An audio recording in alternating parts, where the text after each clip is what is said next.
Welcome to our YouTube channel story zone. Guys, next episode के लिए like का target 200 है। जैसे ही 200 लाइक्स हो जाएंगे तुरंत अगला एपिसोड आ जाएगा। तो अगर आपको जल्दी से नेक्स्ट एपिसोड चाहिए तो वीडियो को अभी लाइक करो। एपिसोड 51। कपिल ने अपनी नजरें चुराते हुए कहा, आई डोंट माइंड, मुझे इस बात से कोई मतलब नहीं है। तभी सौरभ नहीं उसे और चिढ़ाते हुए कहा, हाँ वो तो मैं जानता हूँ, मैंने तो सिर्फ तुमसे कंफर्म करने के लिए कहा। आफ्टर ऑल वो तुम्हारी वाइफ है और अपनी वाइफ को किसी और की केयर करते देखना किसी भी हस्बैंड के बर्दाश्त की बात नहीं होती। क्योंकि मैं खुद कनक को लेकर इतना पॉसेसिव हूँ कि उसे किसी से बात करते हुए भी देख लूं तो मेरा खून खौल उठता है। कपिल ने कहा, मगर मेरी वाइफ होने के साथ साथ वो एक डॉक्टर भी हैं। और वैसे भी तुझ में और मुझ में फ़र्क है, क्योंकि तू कनक से प्यार करता है और मैं धानी से प्यार नहीं करता। तो मुझे कोई फ़र्क नहीं पड़ता कि वह किसकी केयर करती हैं या किसकी केयर नहीं करती। खैर, अगर तुम्हारी बातें खत्म हो गई हो तो क्या मैं जाकर अपने पेशेंट्स को विजिट कर सकता हूँ? सौरभ को हाँ, तुम जा सकते हो। कपिल ने कुछ सोचते हुए सौरभ से पूछा, बट मुझे एक बात समझ में नहीं आती, इतने बड़े बड़े काबिल डॉक्टर्स के होने के बाद भी एक न्यू इंटर्न से तुम इतना बड़ा केस हैंडल करने को कह रहे हो। ये बात मुझे समझ नहीं आई। तुम रूबी या माया से भी कह सकते थे। सौरभ ने एक आईब्रो उठाते हुए, गुड क्वेश्चन। सौरभ ने गहरी सांस लेते हुए कहा, कभी कभी जो काम तलवार नहीं कर पाती, छोटी सी ब्लेड कर देती है। और धानी भले ही इंटर्न हो मगर एक्सपीरियंस की कमी नहीं है, उसमें यही खासियत है। उसका कन्विंसिंग पावर बहुत बेहतरीन है। कोई भी इंसान उससे बात करने के बाद अपने मन की बात बताए बिना नहीं रहता। बस इसलिए मैं चाहता हूँ कि धानी चिराग से बात करें और जाने कि आखिर ऐसी कौन सी बात है जिस वजह से चिराग हमारी ट्रीटमेंट पर रिस्पांस नहीं कर रहा और ठीक नहीं हो रहा है, या यूं कहो कि ठीक होना नहीं चाहता है। क्योंकि जहाँ तक मुझे लगता है अब तक तो उसे पहले से बेहतर हो जाना चाहिए था, मगर कोई तो वजह है और एक धानी ही है जो इस काम को कर सकती है। कपिल ने मन में कहा, हाँ, सबके मन की बात जान जाती हैं मगर अपने मन की बात किसी से नहीं कहती। सौरभ ने कपिल को इस कदर अपने ख्यालों में खोया देखा तो उसके सामने हाथ हिलाते हुए बोला, कहाँ खो गए? कपिल ने कहा, कुछ नहीं, वैसे तुम बताओ शादी कब कर रहे हो? सौरभ ने कहा, हम शादी की तो डेट नहीं निकली, हाँ मगर सगाई नेक्स्ट वीक है। दोनों बात कर ही रहे थे कि सौरभ के केबिन का डोर किसी ने नॉक किया। सौरभ ने कम इन कहा। धानी ने अंदर आते ही सौरभ को ग्रिट किया, फिर कपिल को भी ग्रिट करके धानी सौरभ से डिस्कस करने लग गई। इस वक्त दोनों इस कदर सीरियस होकर बात कर रहे थे कि उन दोनों ने ही कपिल को पूरी तरह से इग्नोर कर दिया। कपिल ने धानी को घूरते हुए मन में कहा, देखो तो इसे, मुझे तो ऐसे इग्नोर कर रही है जैसे जानती ही नहीं हो। सुबह बिना बताए हॉस्पिटल आ गई और अब देख भी नहीं रही है, ना ही बात कर रही हैं। सौरभ ने जब कपिल के बनते बिगते एक्सप्रेशन देखे तो खुद को मुस्कुराने से रोक नहीं पाया। कपिल ने जब सौरभ को अपनी तरफ देखकर मुस्कुराते पाया तो मन ही मन उसे 8-10 गालियां दे दी। सौरभ ने कपिल की झुंझलाहट देखकर धानी के हाथ पर हाथ रखते हुए कहा, all the best miss Kashyap, आप जो भी करे, बस मुझे रिजल्ट चाहिए। Do what you want, I want results only. Kapil ने जब सौरभ को धानी का हाथ पकड़े देखा तो मन में सोचने लगा, इसे बात करने हाथ पकड़ने की क्या जरूरत है, और उम्मीद के अनुसार वह बहुत बुरी तरह चिढ़ गया और गुस्से से उसने कहा, you guys carry on, I think I should leave now, और कैबिन से बाहर जाने लगा। तभी सौरभ ने कहा, एक मिनट डॉक्टर कपिल, मुझे आपसे अभी भी कुछ डिस्कस करना है, थोड़ी देर और रुकिए। मिस कश्यप, आप जा सकती है। धानी ने थैंक यू कहा और कपिल को एक नज़र देखे बिना ही सीधी केबिन से बाहर चली गई। उसके जाते ही कपिल ने सौरभ की तरफ मुड़ते हुए कहा, देखा तुमने इस लड़की को कितना एटीट्यूड है, इसमें एक नज़र देखा तक नहीं, उसने मुझे कितनी एरोगेंट लड़की है। सौरभ ने अपनी हंसी को दबाते हुए कहा, हाँ देखा मैंने, उसने तो तुम्हें देखा तक नहीं, मगर इसका ये मतलब तो नहीं है कि उसमें बहुत एटीट्यूड है। शायद टेंशन की वजह से ध्यान ही नहीं दे पाई होगी बेचारी तुझ पर। वैसे मुझे तो नहीं लगता कि उसमें ज़रा भी एटीट्यूड है या वो एरोगेंट है। मुझे तो वो बहुत इनोसेंट और स्वीट लगती है। कपिल ने मुंह बनाते हुए कहा, तू मेरा दोस्त है या उसका जब देखो तब उसकी पैरवी करते रहता है। और हाँ, फॉर योर काइंड इन्फॉर्मेशन, मैं तुम्हें बता दूं कि एरोगेंट हो या innocent, I am not interested in her, Kapil ने कहा और टेबल पर रखा हुआ पानी का ग्लास उठाया और एक ही सांस में पूरा ग्लास खाली कर दिया। सौरभ बस मंद मंद मुस्कुराते हुए उसे देखते हुए कहा, हम इंटरेस्ट नहीं है तो तुम्हें उसका इग्नोर करना गवारा क्यों नहीं हो रहा? और तुमने कहा कि वो किसी की भी केयर करे, तुम्हें मतलब नहीं है, मगर तुम्हें तो मेरे और उसके बात करने से तक प्रॉब्लम हो रही है।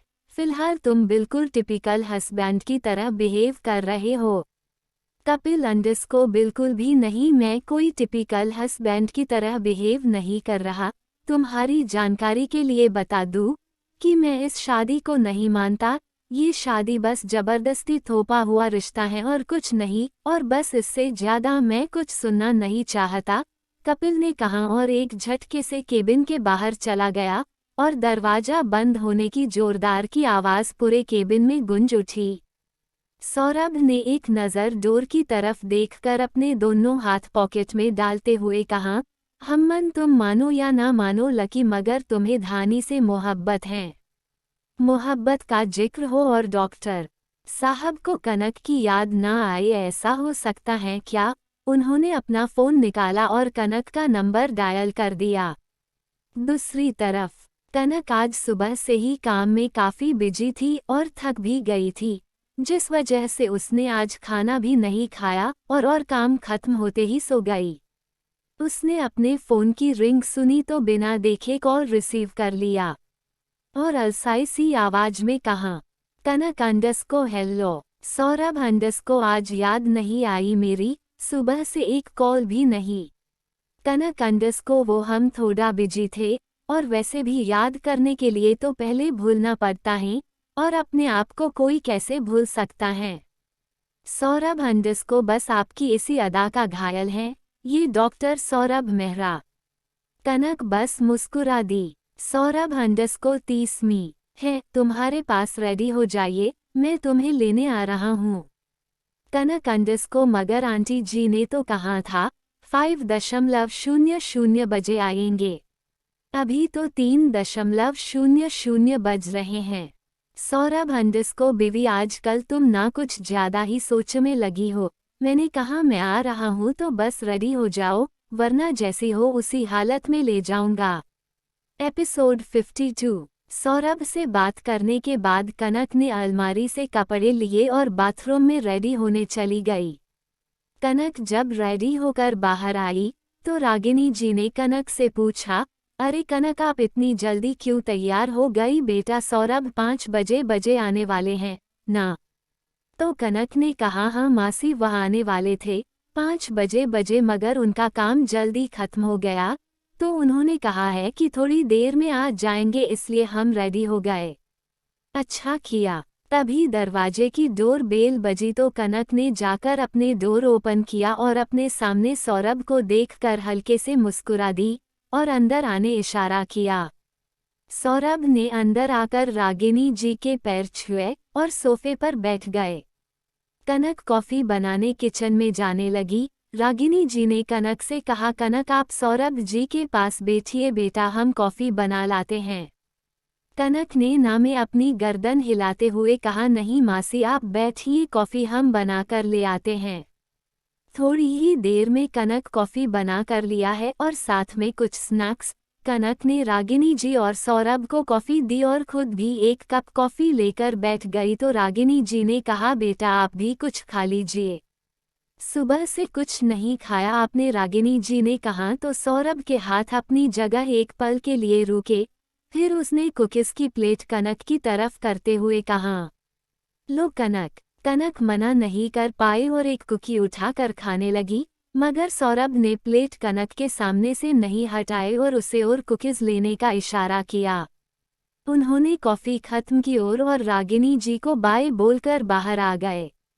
डॉक्टर साहब ने बुलेट ली और कनक उनके पीछे बैठ गई। दोनों खामोशी से बस चले जा रहे थे, तब कनक ने ही खामोशी तोड़ते हुए कहा, सॉरी, अब आप ऐसे नाराज मत होइए। तभी जोरदार ब्रेक के साथ ही गाड़ी रुकी। घबराकर कनक ने अपनी आंखें बंद कर ली और सौरभ की शर्ट को अपनी मुट्ठी में कसकर भर लिया। सौरभ ने कनक की तरफ मुड़ते हुए कहा, ओह, तो अब तुम्हें मेरे नाराज होने की फिक्र हो रही है। कनक ने सौरभ की आंखों में देखते हुए बड़ी मासूमी कहा, सॉरी, और अपने दोनों कान पकड़ लिए। सौरभ ने बहुत प्यार से उसकी हथेलियां अपने हाथों में लेते हुए कहा, देखो कनक, मैं तुमसे नाराज नहीं हूँ, बस मैं चाहता हूँ कि कितनी भी बड़ी इमरजेंसी क्यों न हो मगर तुम अपना ख्याल रखो। आगे तो तुम और भी ज़्यादा बिजी होने वाली हो शादी की तैयारियों में। ऐसे में अगर तुम ठीक से अपना ध्यान नहीं रखोगी तो तुम्हारी तबीयत खराब हो सकती है। बोलते हुए सौरभ ने कनक के गालों पर आई लटों को अपनी उंगली से उसके कान के पीछे कर दिया और मुस्कुरा कर कहा, चलो अब, और बुलेट स्टार्ट कर दी। कनक अपनी जगह पर ही खड़ी रही तो सौरभ ने पलटते हुए कहा, अब क्या हुआ, चलो। तो कनक ने अपनी बड़ी बड़ी आंखों से सौरभ की आंखों में झांकते हुए कहा, पहले आप हमें ये बताइए कि क्या आप अब भी हमसे नाराज हैं। सॉरी कहा ना, हमने आगे से ध्यान रखेंगे। कनक की इस मासूमियत को देखकर सौरभ खुद को हंसने से रोक नहीं पाया और अपना हाथ आगे बढ़ाकर कनक को अपनी ओर खींचकर उसे गले लगा लिया। कनक ने खुद को छुड़ाते हुए कहा, डॉक्टर साहब छोड़िए, हमें ये क्या कर रहे हैं आप, हम घर में नहीं है।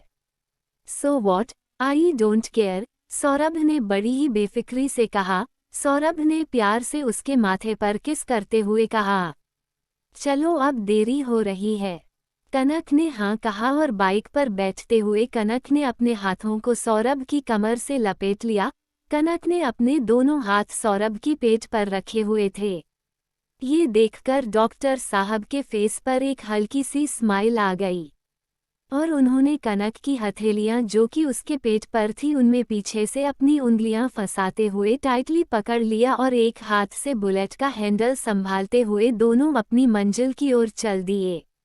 वहीं दूसरी तरफ हॉस्पिटल में कपिल ने कुछ पेशेंट्स को विजिट किया और अपने केबिन में बैठकर चिराग की केस पर स्टडी करने लगा। तभी उसे ध्यान आया कि सौरभ ने उसे कहा था कि आज से चिराग काकी धानी हैंडल करने वाली है।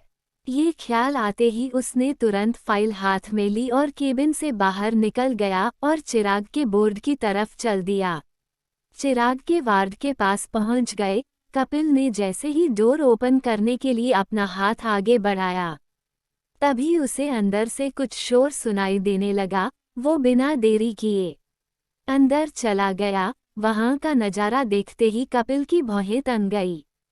उसने गुस्से से चिंकते हुए कहा, यह क्या बदतमीजी है मिस्टर चिराग। कपिल पहले ही सुबह से धानी की वजह से पहले ही परेशान था और चिराग ने जो हालत वार्ड की कर रखी थी उसे देखकर उसका वह दिमाग खराब हो गया। चिराग का कमरा किसी 5 स्टार होटल के रूम से कम नहीं था। उस रूम में हर वह फैसिलिटी थी जो एक 5 स्टार होटल में दी जाती है। एमएलए का बेटा होने का भरपूर फायदा मिल रहा था चिराग को, मगर इस वक्त उस कमरे में खड़ा हर इंसान ये देखकर हैरान था कि उस कमरे की हालत किसी कबाड़ खाने से कम नहीं लग रही थी। चिराग ने सारी मशीनें इक्विपमेंट्स तोड़ दी थी और टीवी वगैरह सभी चीज़ों की तोड़फोड़ कर दी थी।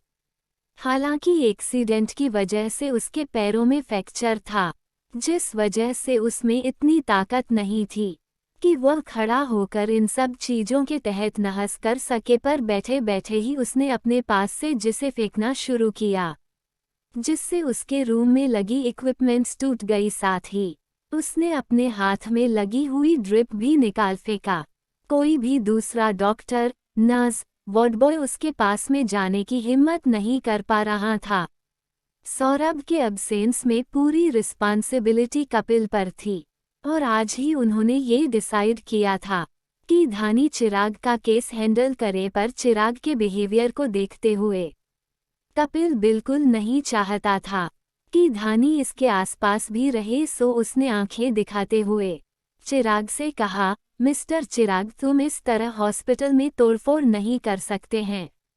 अगर तुम्हें कुछ भी प्रॉब्लम है तो वह तुम हमें बता सकते हो। चिराग ने अपने पास रखा एक कांच का ग्लास उठाकर कपिल की तरफ फेंकते हुए कहा, मुझे अकेला छोड़ दो, सब लोग बाहर चले जाओ। अगर यहाँ कोई आया तो मैं उसे इसी तरह हट करूँगा, तो बेहतर होगा कि कोई भी यहाँ ना आए। मुझे मेरे हाल पर छोड़ दो और चले जाओ यहाँ से। कपिल ने गिलास को हाथ में कैच कर हुए कहा, ठीक है, मगर आगे जो होगा इसके जिम्मेदार तुम खुद होंगे। बोलते हुए कपिल कमरे से बाहर निकल गया। तभी एक नर्स में धीरे से फुसफुसाते हुए दूसरे नर्स के कान में कहा, चेरी, तुम जाकर धानी मैडम को बुला लाओ, इस सिरफिरे को तो वही अपने तरीके से संभालेंगे। चेरी दौड़ते हुए धानी के पास पहुंची और उसने धानी को सारी बात बताई और कहा, मैम, उस पेशेंट का कल ही ऑपरेशन हुआ है, उसे मेडिसिन्स देना बहुत जरूरी है, मगर सुबह से उसने कुछ नहीं खाया है, जिस वजह से हम उसे मेडिसिन्स भी नहीं दे पा रहे हैं। यहाँ तक उन्होंने अपनी ड्रिप भी निकाल फेंकी है। प्लीज़ आप चलकर देख लीजिए। धानी ने चेरी से कहा, तुम चलो। चेरी में 5 मिनट में इनका। उसने अपने सामने बैठे एक बुजुर्ग व्यक्ति की तरफ इशारा करते हुए कहा, चेकअप करके आती हूँ। चेरी अपनी जगह से 1 इंच भी नहीं हिली और उसने धानी से कहा, मैम, मैं आप लेकर ही जाऊंगी अपने साथ, आप जल्दी मेरे साथ चलिए। धानी चिराग के रूम में पहुंची तो रूम की हालत देखकर उसे कोई खास आश्चर्य नहीं हुआ, क्योंकि जिस तरह से चेरी घबराई हुई थी, उसे कहीं ना कहीं अंदाजा था कि शायद चिराग ऐसी ही हरकतें करेगा। धानी ने पास खड़ी नर्स से सूप का बाउल लिया और चिराग के पास जाकर बैठ गई। वहीं कपिल डॉक्टर सचान के केबिन में बैठा उन्हें चिराग की करतूतें बड़ा चढ़ाकर बता रहा था। उसके पास ये बहुत अच्छा मौका था जब वो उस चिराग को इस हॉस्पिटल से बाहर फेंक सके, ताकि धानी को उसका ट्रीटमेंट करने का मौका ही ना मिले। मगर डॉक्टर सचान ने कहा, देखिए डॉक्टर सिंह, मैं जानता हूं कि चिराग का केस थोड़ा कॉम्प्लिकेटेड है और वो अमीर बाप का बिगाड़ा हुआ बेटा है, हम लोग कुछ नहीं कर सकते, पर फिर भी मैं गर्ग साहब से बात करने की पूरी कोशिश करूंगा। अभी उनकी बातें चल ही रही थीं कि डॉक्टर सचान का केबिन का डोर नॉक हुआ और एमएलए गर्ग अंदर आ गए। उन्हें देखकर डॉक्टर सचान और कपिल अपनी जगह से खड़े हो गए। गर्ग साहब ने हाथ जोड़कर डॉक्टर सचान से नम्रता से नमस्कार किया, चेयर पर बैठ गए। उनके बैठते ही वह दोनों भी अपनी अपनी जगह पर बैठ गए। कपिल ने गर्ग साहब को भी सारी बातें बताई तो उन्होंने गहरी सांस लेते हुए कपिल से हाथ जोड़कर चिराग की तरफ से माफ़ी मांगते हुए कहा, देखो बेटा, मैं जानता हूँ कि वो थोड़ा जिद करता है, मगर इसमें उसकी कोई गलती नहीं है। शायद मैं उसे कभी समझ ही नहीं पाया, कभी उसे वक्त नहीं दे पाया, शायद इसलिए आज वो ऐसा है। बस मेहरबानी करके उसे ठीक कर दीजिए। मैं उसे अपनी आंखों के सामने इस हालत में नहीं देख सकता। कहते कहते गर्ग साहब का गला रूंध गया और उनकी आंखों से आंसू लुढ़ककर गालों पर आ गए। उन्हें इस तरह रोते बिलखते देखकर कपिल का मन पिघल गया। वही चिराग ने धानी को देखा तो वो उसे देखता ही रह गया और उसके चेहरे में ही खोसा गया। वो एकटक बिना पल के झपकाए धानी को ही देखने लगा। चिराग धानी की खूबसूरती में इस कदर खो गया था कि उसे ये भी पता नहीं चला कि धानी कब उसके करीब आकर बैठ गई। धानी ने आज क्रीम कलर की लॉग कुर्ती, रेड लेगिंग पहनी हुई थी, साथ ही रेड बनारसी दुपट्टा लिए हुए अपने आधे बालों को समेटकर क्लचर लगा रखी थी, माथे पर छोटी सी रेड बिंदी उसके रूप में 4 चांद लगा रहे थे। होंठों पर प्यारी सी मुस्कान बिखेरती हुई चिराग के पास आकर बैठ गई। चिराग अपनी पास बैठी धानी से चाह कर भी नजर नहीं हटा पा रहा था, मगर वहां कोई और भी था जिसे चिराग का धानी को इस तरह देखना बिल्कुल पसंद नहीं आ रहा। एपिसोड 53। चिराग धानी की खूबसूरती में इस कदर खो गया था कि उसे ये भी पता नहीं चला कि धानी कब उसके करीब आकर बैठ गई। धानी ने आज क्रीम कलर की लॉग कुर्ती, रेड लेगिंग पहनी हुई थी, साथ ही रेड बनारसी दुपट्टा लिए हुए, अपने आधे बालों को समेटकर क्लचर लगा रखी थी। माथे पर छोटी सी रेड बिंदी उसके रूप में 4 चांद लगा रहे थे। होंठों पर प्यारी सी मुस्कान बिखेरती हुई चिराग के पास आकर बैठ गई। चिराग अपनी पास बैठी धानी से चाह कर भी नजर नहीं हटा पा रहा था। ट्रांसपेरेंट ग्लास वॉल के बाहर खड़े डॉक्टर सचान, कपिल और गर्ग साहब ने जब चिराग को इतना शांत देखा तो उनके चेहरे पर एक मुस्कान तैर गई, मगर कपिल को देखकर बिल्कुल भी ऐसा नहीं लग रहा था कि उसे ये बात जरा भी पसंद आई है कि चिराग धानी को देखकर बिल्कुल नॉर्मल हो गया। उसने जलती हुई लाल आंखों से चिराग को घूरते हुए वापस अपने केबिन की ओर चला गया। डॉक्टर सचान कपिल को जाते देख होले से मुस्कुरा दिए।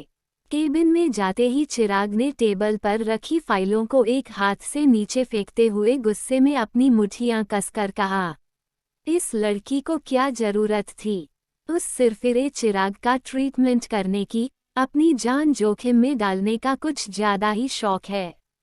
शायद इस लड़की को जानती नहीं है क्या किस तरह उस पागल आदमी ने मुझ पर भी अटैक कर दिया था। तो क्या वो धानी को कोई नुकसान नहीं पहुंचा सकता?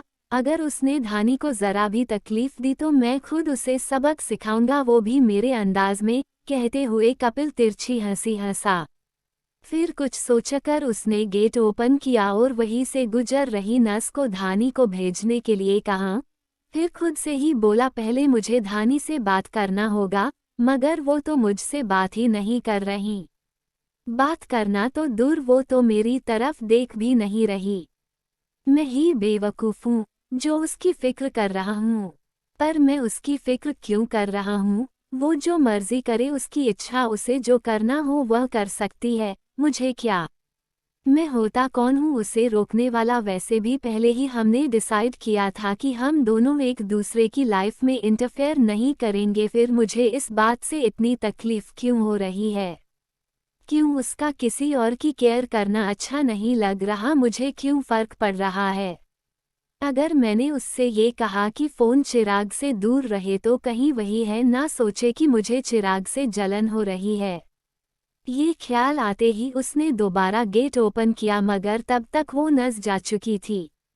कपिल ने अपने बालों में हाथ फेरा और फ्रस्ट्रेशन में उसने एक जोरदार पंच दीवार में मारी, जिससे दीवार में तो कोई फर्क नहीं पड़ा मगर कपिल के हाथ में दर्द होने लगा। कपिल ने गहरी सांस ली, कसकर आंखें बंद कर ली और गहरी सांस लेते हुए खुद को नॉर्मल करने लगा, मगर अपनी आंखों को बंद करते ही उसे चिराग का धानी की तरफ प्यार से देखना उसकी आंखों के सामने आने लगा। उसने झट से अपनी आंखों को खोली।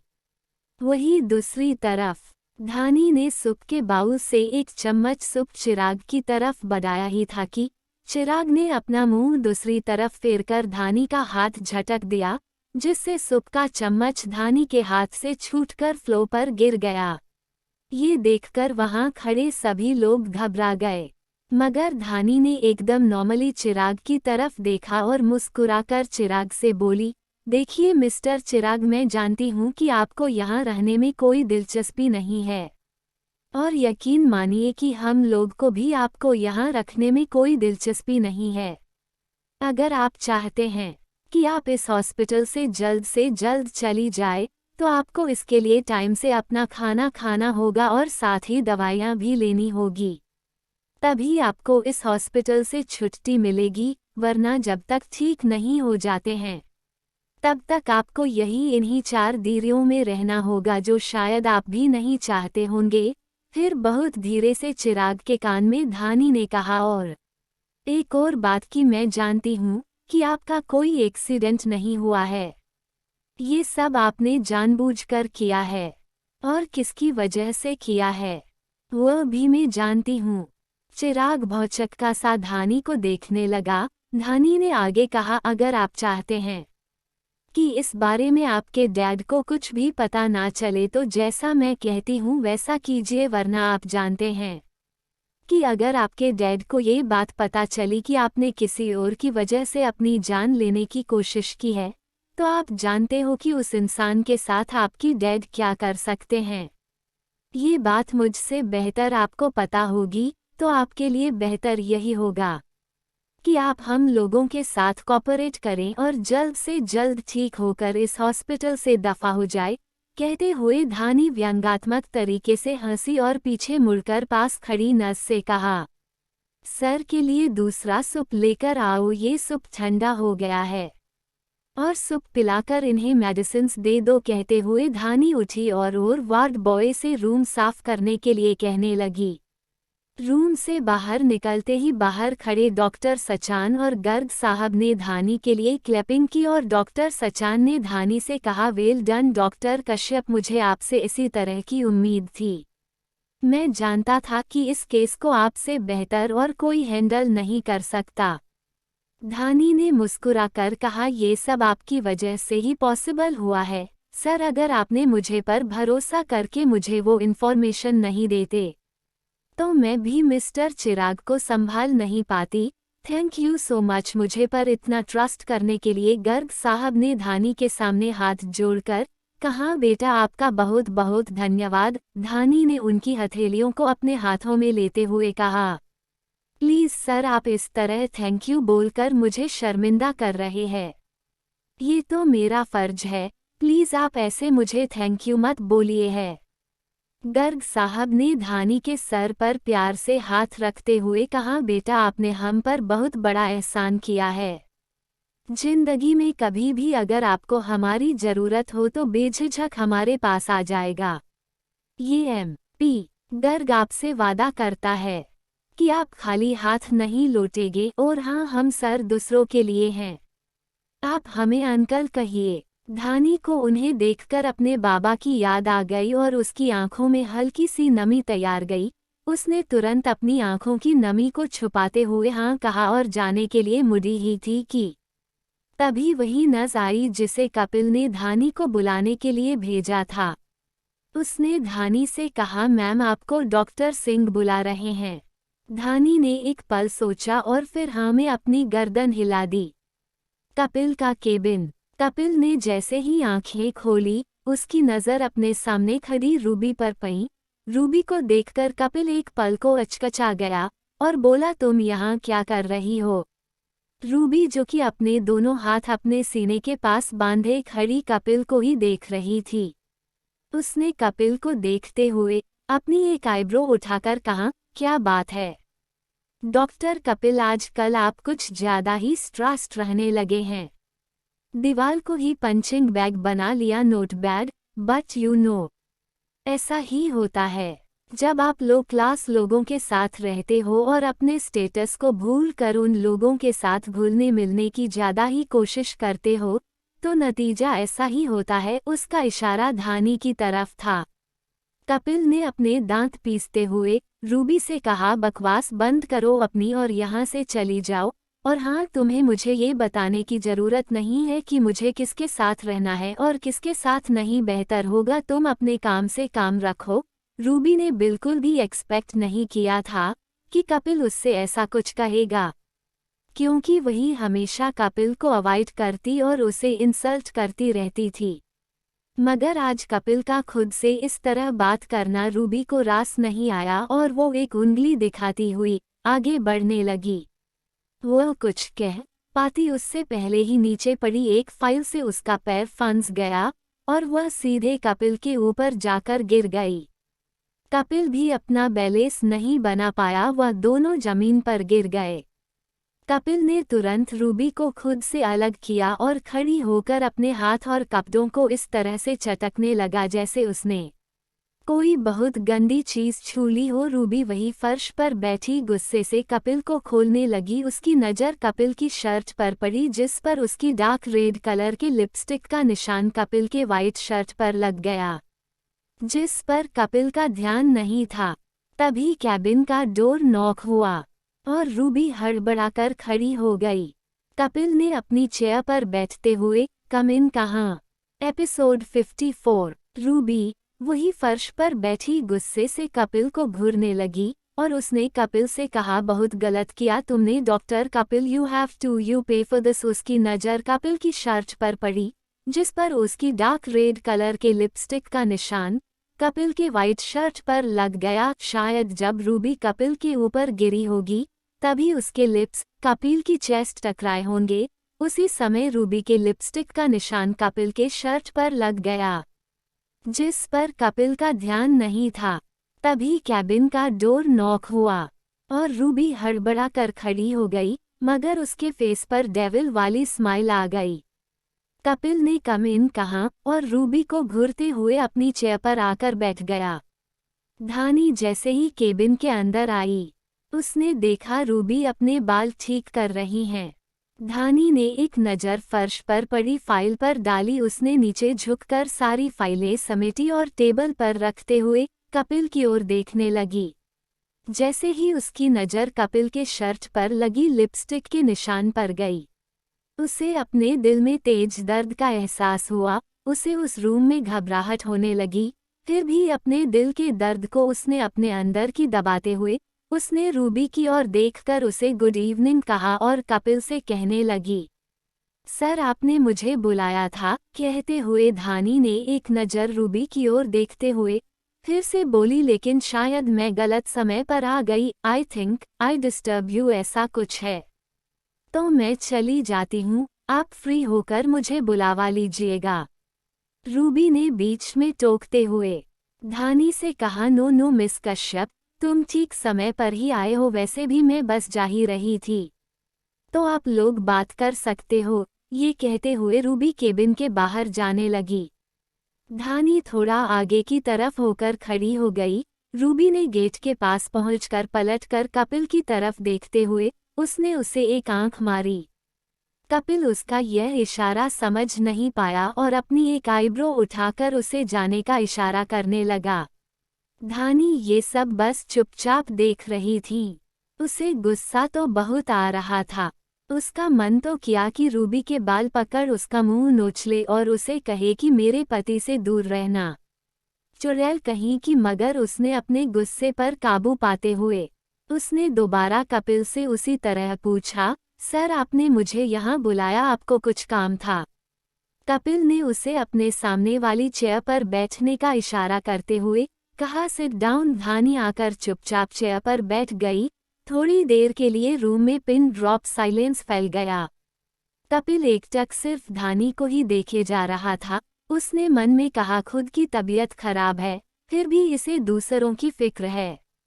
पहले तो मुझसे मिले बिना ही हॉस्पिटल आ गई और अब ऐसे प्रिटेंड कर रही है जैसे मुझे जानती ही ना हो। कपिल अपने ही ख्यालों में गुम था कि धानी ने अपना गला साफ किया और सवालिया नजरों से कपिल की ओर देखने लगी, मानो पूछ रही हो कि उसने उसे क्यों बुलाया, यहाँ ये दिखाने है कि वह रूबी के साथ रंगरलिया मना रहा है। ये ख्याल आते ही उसने ने कसकर अपने कुर्ते को अपनी मुट्ठी में पकड़ लिया और कपिल की ओर देखते हुए बोली, सर आपने मुझे बताया नहीं, आपने मुझे क्यों बुलाया है? कपिल ने धानी की आवाज़ सुनी तो अपने ख्यालों से बाहर आया और धानी से हक लाते हुए पूछने लगा, वो एक्चुअली मुझे ये जानना है धानी की अब तुम्हारी तबीयत कैसी है और तुम मुझे बिना बताए हॉस्पिटल आ गई। मुझे जगाया क्यों नहीं? धानी ने चेयर से उठते हुए कहा, अगर आपने यह बात करने के लिए मुझे यहाँ बुलाया है तो मेरे पास उसके लिए बिल्कुल भी समय नहीं है। और मैं आपको एक बात बता दूं कि आप यहाँ हॉस्पिटल में मेरे पति नहीं बल्कि मेरे सीनियर डॉक्टर है, तो बेहतर होगा आप मुझसे प्रोफेशनल क्वेश्चंस करें ना कि पर्सनल। कपिल को धानी की यह बात बहुत बुरी लगी और उसे गुस्सा भी आया, मगर उसने मुस्कुराकर धानी से कहा, ओके ठीक है, तो मैं तुम्हें साफ साफ कह रहा हूँ कि तुम दोबारा उस चिराग के रूम में नहीं जाओगी और ना ही उसका ट्रीटमेंट करोगी। धानी ने कहा, और मैं आपकी बात क्यों मानूं? मुझे एक कारण दीजिए। क्योंकि मैं बोल रहा हूँ और मैं नहीं चाहता कि तुम उसका ट्रीटमेंट करो। क्या इतना काफी नहीं है? कपिल ने सपाट लहजे में कहा। धानी ने गहरी सांस ली और कहा, हो गया आपका तो अब आप मेरी भी एक बात सुन लीजिए। मैं चिराग का ट्रीटमेंट करूंगी और आप तो क्या, कोई मुझे नहीं रोक सकता। कपिल ने गुस्से में अपनी जगह से उठा और धानी के पास आकर दांत पिसते हुए बोला, मगर मैंने कहा ना कि तुम उसका ट्रीटमेंट नहीं करोगी।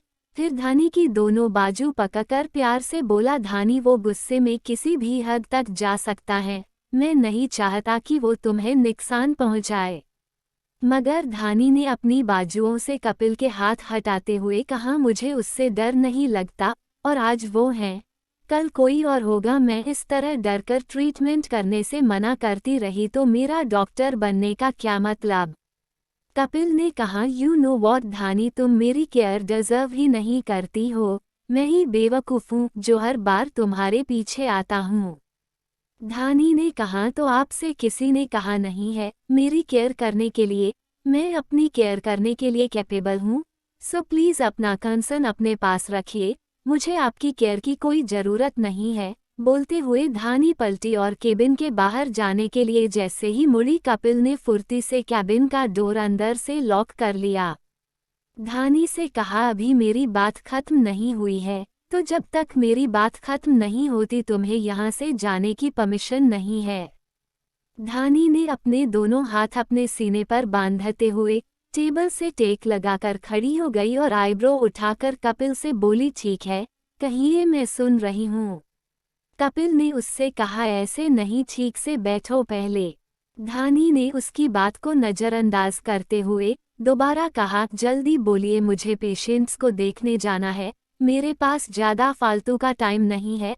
आपके लिए इतना सुनना था कि कपिल गुस्से से फट पड़ा और धानी के करीब आया और धानी की दोनों तरफ अपने हाथ रखते हुए उसके ऊपर झुकते हुए कहा, फालतू टाइम? हाँ, मेरे लिए तुम्हारे पास फालतू टाइम नहीं है, मगर उस पागल आदमी के लिए तुम्हारे पास टाइम है। धानी ने चुटकी बजाकर उंगली दिखाते हुए कपिल से कहा, माइंड योर लैंग्वेज, आप डॉक्टर हैं तो उसी तरह बात कीजिए। ये क्या टपोरियों की तरह पागल आदमी दो लगा रखा है?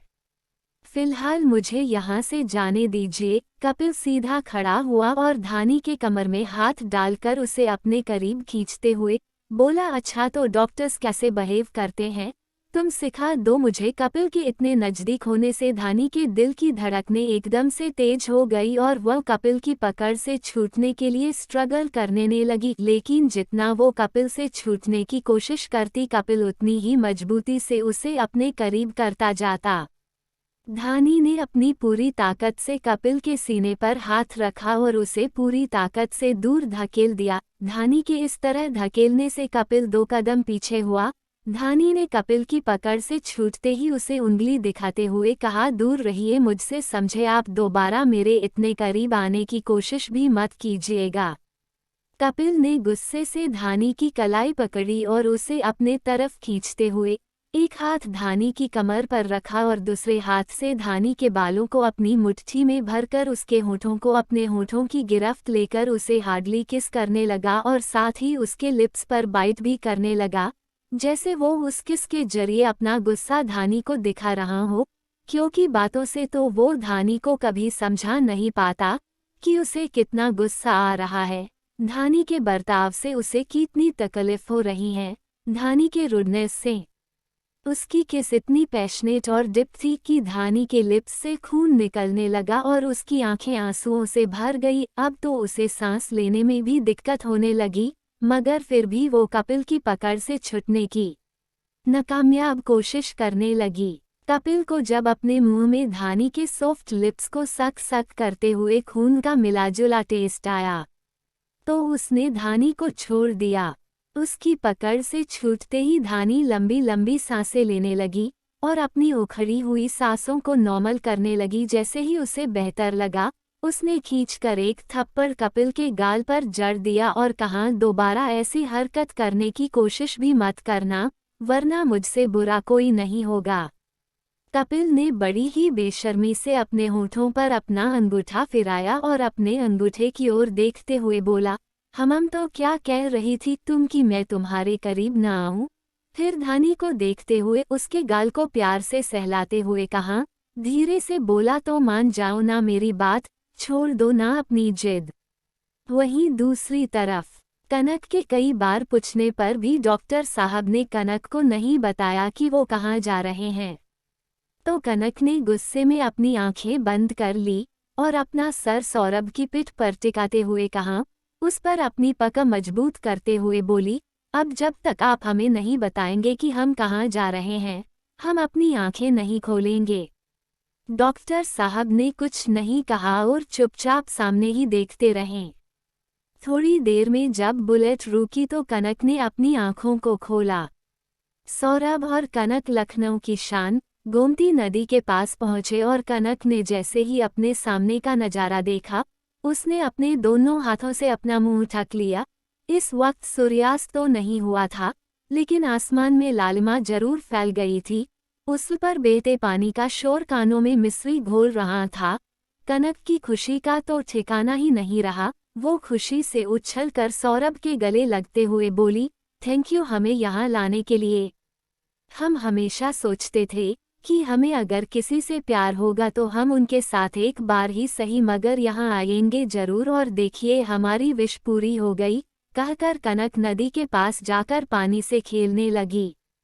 एपिसोड 55। साहब वहीं अपने हाथ बांधे अपनी बुलेट से टेक लगाएं कृष्ण जी की तरह पैर मोड़कर खड़े होकर कनक को देखने लगे। कनक ने पिच कलर के चिकन वर्क कुर्ते के साथ वाइट कलर की लेगिंग और वाइट नेट दुपट्टा कैरी किया था। कनक ने अपनी लेगिंग एंकल से ऊपर तक ऊंची की ओर नदी के पास जाकर पानी में पैर चलाने लगी। सौरभ ने जब उसे बच्चों की तरह नदी में खेलते देखा तो उसके चेहरे पर भी एक स्माइल आ गई। वो कनक के पास जाने से खुद को रोक नहीं पाया। जब कनक थक गई तो वही किनारे पर पैरों ट्रायंगल करके बैठ गई। सौरभ ने भी अपनी जीन्स ऊपर की और कनक के पास जाकर उसके बगल में बैठ गया, और कनक भी सौरभ के कंधे पर अपना सर रखते हुए पानी में उठ रही लहरों को निहारने लगी। सौरभ ने अपना एक हाथ कनक के कंधे पर रखते हुए प्यार से उसके फोरहेड पर किस कर लिया। सौरभ ने अपने दूसरे हाथ से कनक के हाथ को थामते हुए कहा, Saurabh baby. Kanak hmm. Saurabh I love you यार। कनक ने अपनी गर्दन ऊपर की और सौरभ के चेहरे की तरफ देखने लगी, जिस पर फिलहाल बहुत सुकून नजर आ रहा था। उसकी आंखों में एक अलग ही चमक थी। कनक बस होले से मुस्कुरा दी।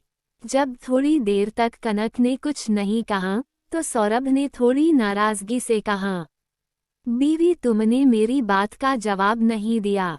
कनक ने नासमझ बनते हुए कहा, किस बात का? वही जो मैंने तुमसे अभी कहा, उसी का। कनक ने सीधे बैठते हुए कहा, उसी का? किसी का? आपने क्या कहा अभी? सौरभ ने कनक एक पल घुरा और गुस्से में उठते हुए कहा, घर चलो, देर हो रही है, मॉम वेट कर रही होगी। कनक ने सौरभ का हाथ पकड़ते हुए कहा, जवाब नहीं सुनना चाहते आप? सौरभ ने कनक से अपना हाथ छुड़ाया और कहा, नहीं कुछ नहीं सुनना मुझे। कनक ने थोड़ी देर अपनी खाली हथेलियों को देखा और वापस से नदी की तरफ देखते हुए गाना गुनगुने लगी। कनक के बोल सुनकर सौरभ अपनी जगह पर ही रुक गया और अपने आप से कहा, बस इसीलिए तुमसे पर हर बार और ज्यादा प्यार करने से खुद को रोक नहीं पाता। कनक अब अपनी जगह से उठकर सौरभ के पास आई और उसकी हथेलियां थामकर उसने आगे की कड़ियां गाना शुरू किया। सौरभ को अंदाजा भी नहीं है कि कनक किस हद तक उससे प्यार करती हैं। अपनी आखिरी लाइन खत्म करते ही कनक ने सौरभ की हथेलियों को अपने गुलाब की पंखुड़ियों से नाजुक से होठों से छू लिया और अपनी पलकों को झपकाते हुए बोली, आप हम पर गुस्सा कर लिया कीजिए, हमें डांट लिया कीजिए, बस ऐसे नाराज ना हुआ कीजिए, क्योंकि हम आपका गुस्सा झेल सकता है, आपकी नाराजगी नहीं। ये बात कनक ने इतनी मासूमियत से कही कि सौरभ भी इमोशनल हो गया। उसने कनक को अपने सीने से लगाकर उसे कसकर अपनी बाहों में भर लिया। कनक ने भी खुद को उसकी बाहों के घेरे में छुपा लिया। वो दोनों एक दूसरे के एहसास में खोए हुए एक दूसरे को महसूस करने लगे। एक तरफ जहां किसी की मोहब्बत मुकम्मल हो रही है, वहीं दूसरी तरफ क्लिनिक में धानी ने गुस्से में कपिल का हाथ झटका और उसकी कॉलर पकड़कर उसे अपनी तरफ खींचकर झुकाते हुए उसके लिप्स पर बाइट करने लगी। कपिल ने उसका कोई विरोध नहीं किया, क्योंकि गुस्से में ही सही धानी ने पहली बार खुद से उसके होठों को छुआ। उसने धानी की कमर में हाथ डालकर खुद से चिपका लिया। धानी ने जब देखा कि कपिल पर उसके बाइट करने से कुछ खास फर्क नहीं पड़ा, तो वो और जोर से बाइट करने लगी।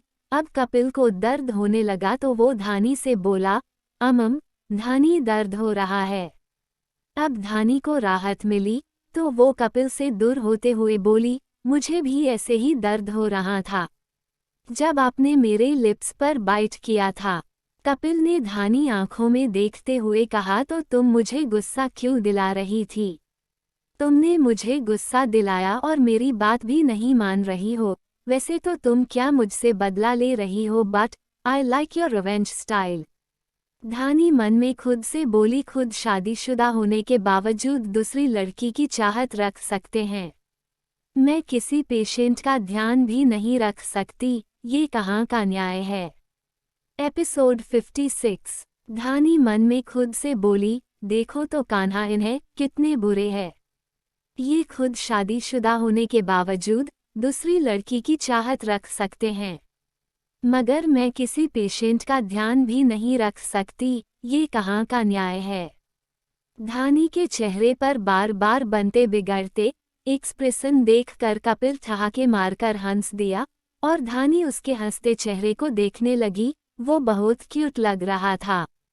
कपिल धानी से बोला, क्या हुआ, गालियां दे रही हो मुझे? धानी ने ना में अपनी गर्दन दी, तो क्या सोच रही हो? वैसे एक बात कहूँ, मुझे फिलहाल बहुत भूख लग रही है, तो अगर तुम चाहो तो हम कहीं बाहर जाकर खाना खा सकते हैं। मुझे पता है सुबह से तुमने भी कुछ नहीं खाया होगा। बोलते हुए कपिल ने धानी के गालों पर आई बालों की लट को उसके कान के पीछे कर दिया। धानी हैरान हो गई उसकी बात सुनकर। अभी थोड़ी पहले ये इंसान उससे बुरी तरह झगड़ रहा था और अब ऐसे बिहेव कर रहा है जैसे कुछ हुआ ही ना हो। मगर धानी तो ठहरी। धानी बिना अपनी भड़ास निकाले उसे चैन कहाँ था, तो उसने थोड़ा अकड़ कर कहा, मुझे भूख नहीं है। फिर अपना चेहरा दूसरी तरफ करते हुए बोली, क्यों ना आप रूबी मैम को अपने साथ लेकर चले जाओ, और जो काम मेरे आने की वजह से पूरा नहीं हुआ वो आप बाहर जाकर इत्मीनान से कर लेना। कपिल ने अपनी एक भान उठाते हुए हैरानी से पूछा, कौन सा काम, और रूबी कहाँ से आ गई हमारे बीच में? तो धानी ने कपिल की शर्ट पर लगे लिपस्टिक के निशान पर इशारा करते हुए कहा, ये ही जो आप और रूबी मैम कर, और वो हमारे बीच में नहीं आई हैं। शायद मैं आप दोनों के बीच आ गई हूँ। कपिल ने गहरी सांस लेते हुए कहा, तुम क्या कह रही हो? और उस तरफ देखा जहां धानी इशारा कर रही थी और उसकी बात काटते हुए कहा, ये किसकी लिप्स के निशान है? ये कब लगा तुमने तो लिपस्टिक लगाई नहीं? तभी उसे रूबी का ध्यान आया और उसने धानी से कहा, जैसा तुम समझ रही हो वैसा कुछ नहीं है। ट्रस्ट मी, वो तो बस उसका बैलेंस बिगड़ गया और वो मुझ पर गिर गई थी, शायद तब लगा होगा। धानी ने मुंह सिकोड़कर कपिल की तरफ देखा और बोली, मगर आप मुझे ये सब क्यों बता रहे हैं? मैंने पूछा नहीं आपसे, और वैसे भी ये आपकी लाइफ है, आप जिस लड़की को पसंद करते हैं, अगर उसके साथ आप ये सब करते हैं भी तो किसी को क्या प्रॉब्लम हो सकती है सिवाय धानी के? कपिल ने धानी को बीच में रोकते हुए कहा, वेट वेट वेट, ये क्या अन संडे बके जा रही हो? और किसने कहा तुमसे ये सब पुरानी बातें हैं? मेरी और रूबी के बीच ना ही कभी कुछ था और अब तो चांस ही नहीं है, और शादी के बाद तो मैंने उसके बारे में सोचना ही बंद कर दिया, और वैसे भी वो बस मेरा अट्रैक्शन थी बस। और ये सब तभी खत्म हो गया था जब उसने मेरा प्रपोजल रिजेक्ट कर दिया था। ये सब बोलते वक्त कपिल लगातार धानी की आंखों में ही देख रहा था। उसकी आवाज धीमी थी, मगर उतनी ही गहरी भी। उसने अभी भी धानी को उसकी कमर से पकड़ रखा था। धानी उसकी आंखों में सच्चाई देख पा रही थी। वो दोनों अभी भी एक दूसरे के इतने करीब थे कि एक दूसरे की सांसों को अपने चेहरे पर महसूस कर पा रहे थे। दूसरी तरफ कनक और सौरभ घर आ चुके थे। सरला जी ने ज्वेलर्स को भी बुलवा लिया था। दोनों ने अपने लिए रिंग पसंद की। उनकी रिंग का पर रिंग सेट था, जिसमें दोनों रिंग साथ रखने पर एक हार्ड शेप बन रहा था। साथ ही रिंग में दोनों के नाम फर्स्ट लेटर लिखा हुआ था। रावी कनक से नाराज होने की एक्टिंग करती हुई बोली, कनक तू ना मेरी पहले वाली कनक नहीं रही, तू बहुत बदल गई है।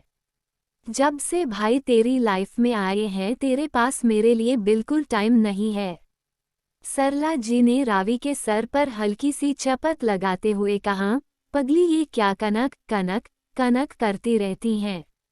भाभी बोला कर, तेरे बड़े भाई की होने वाली पत्नी है। रवि ने अपना सर सहलाते हुए कहा, मैं नहीं बोलूंगी भाभी, भाभी और वैसे भी भाभी होने से पहले वह मेरी बेस्ट फ्रेंड है और मैं उसे कनक ही बोलूंगी। कनक उनकी बातें सुनकर शर्म से पानी पानी हो रही थी। बड़े भाई की पत्नी शब्द सुनकर उसके पेट में हजारों तितलियां एक साथ उड़ने लगे। उसने एक बार अपनी पलकें उठाकर सौरभ की ओर देखा जो उसे ही देख रहा था। जैसे ही दोनों की नजरें मिली कनक ने तुरंत अपनी पलकें झुका ली।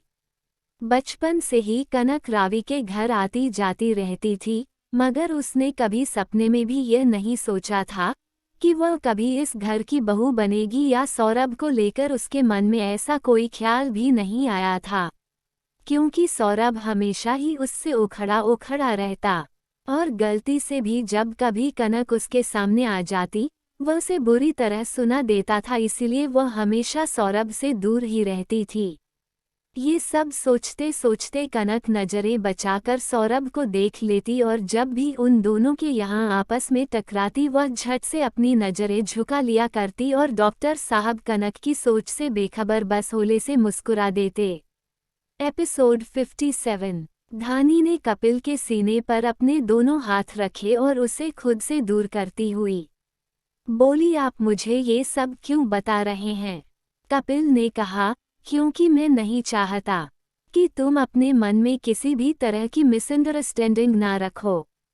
धानी ने कहा, अगर ऐसी ही बात थी तो आप मुझे ये सब आज क्यों बता रहे हैं, जब मैंने आपसे खुद होकर यह बात कही है?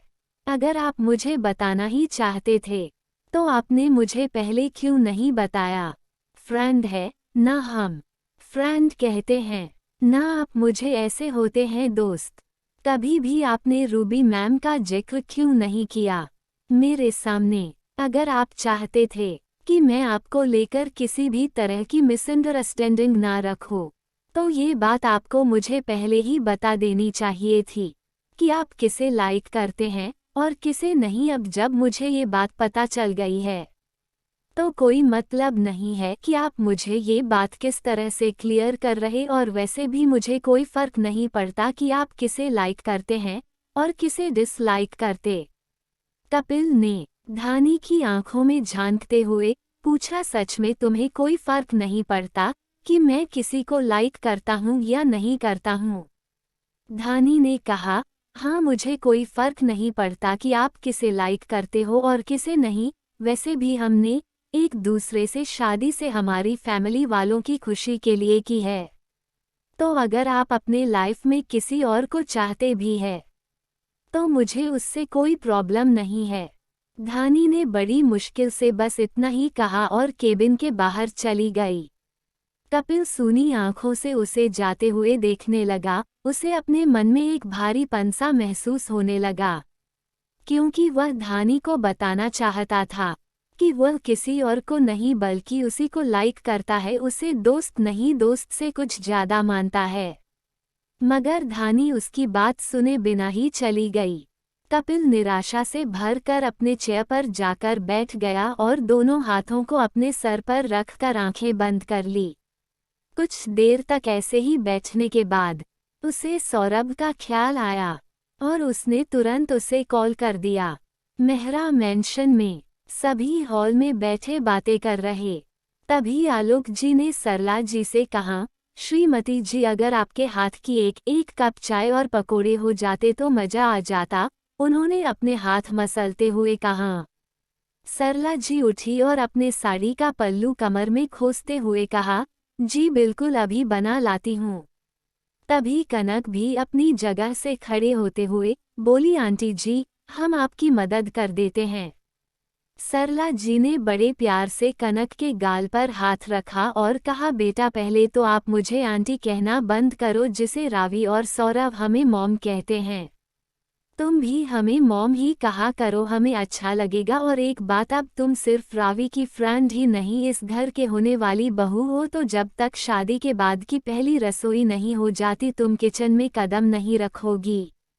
ये हमारा आदेश है। सरला जी ने थोड़ा नाटकीय अंदाज में कहा तो कनक अपने अपना सर झुकाते हुए हाँ कहा। आप चुपचाप बैठ गई। सरला जी ने रावी से कहा, और तुम चलो हमारी मदद करो। रावी ने मुंह बनाकर कहा, जो हेल्प करना चाहती है उससे तो हेल्प ले नहीं रहे हैं और मेरे पीछे पड़े हैं। भुनभुनाते हुए रावी सरला जी के पीछे किचन में चली गई। थोड़ी ही देर में सरला जी और रावी ने मिलकर सभी के लिए चाय और पकौड़ी बनाए। फिर कनक ने सरला जी से कहा, माँ आप बैठ जाए, हम सर्व तो कर ही सकते हैं, हम दे देते हैं सभी को। फिर सभी ने बैठकर चाय नाश्ता कर ही रहे थे कि तभी डॉक्टर साहब का फ़ोन बजने लगा। उन्होंने फ़ोन उठाते ही कहा, हेलो हाँ लकी। कपिल ने सौरभ से पूछा, कहाँ है यार, I want talk to you, it's very urgent. Saurabh ने कहा, फिलहाल तो मैं घर पर हूँ, अगर कुछ ज़रूरी है तो मैं आ जाता हूँ, बस मैं अभी कनक को घर ड्रॉप करने जा रहा हूँ। उसे छोड़कर सीधा तेरे पास ही आ जाता हूँ। तू अभी कहाँ है? कपिल ने बुझे हुई आवाज में कहा, मैं कैपुचिनो ब्लास्ट कैफे में मिलता हूँ, तुम वहीं आ जाना। आधे घंटे बाद सौरभ ने कनक से कहा, चलो मैं तुम्हें घर छोड़ देता हूँ।